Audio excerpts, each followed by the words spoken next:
Hey everyone, Kristen Atkinson here from CFB Edmonton, and today I'm going to go over how to insert aerobic training into your program.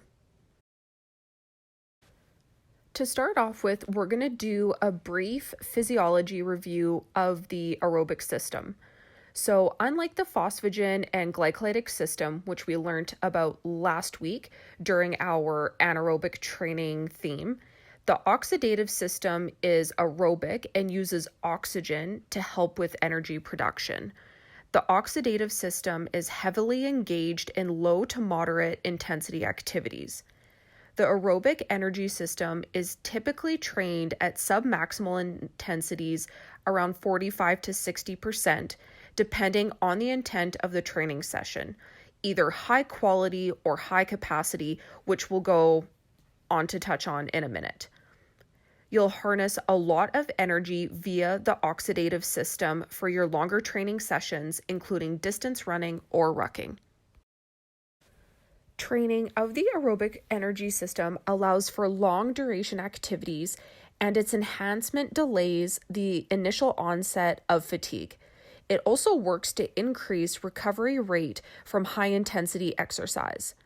Training improvements seen in this performance quality range from increased oxygen availability to improved fat metabolism within the body, which makes training and performing less fatiguing on the body.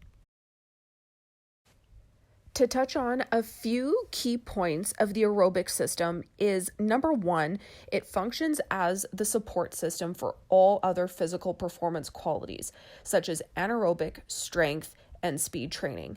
However, just straight up training the aerobic system will not optimize performance in all other physical performance qualities. Without adequate training of the aerobic energy system, the other physical training qualities are incapable of being improved to their maximal extent.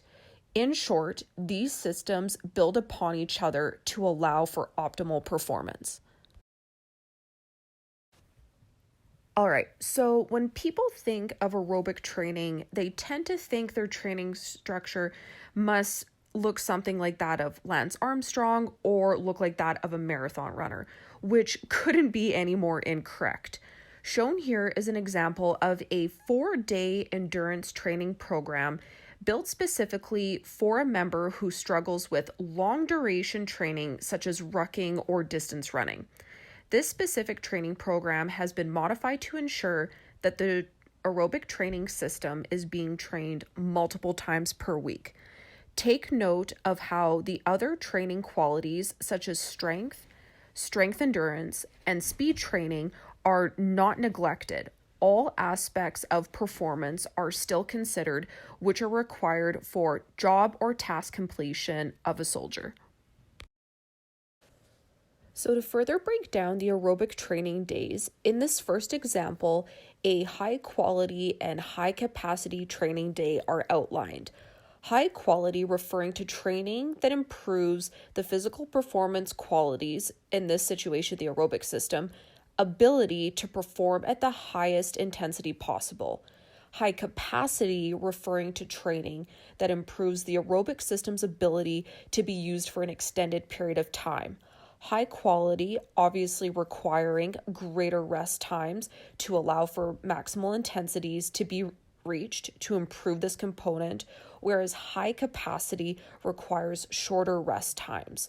Both aspects of this physical performance quality need to be trained in order to see the greatest amount of improvement. In this second example, once again, a high quality and high capacity training day are shown.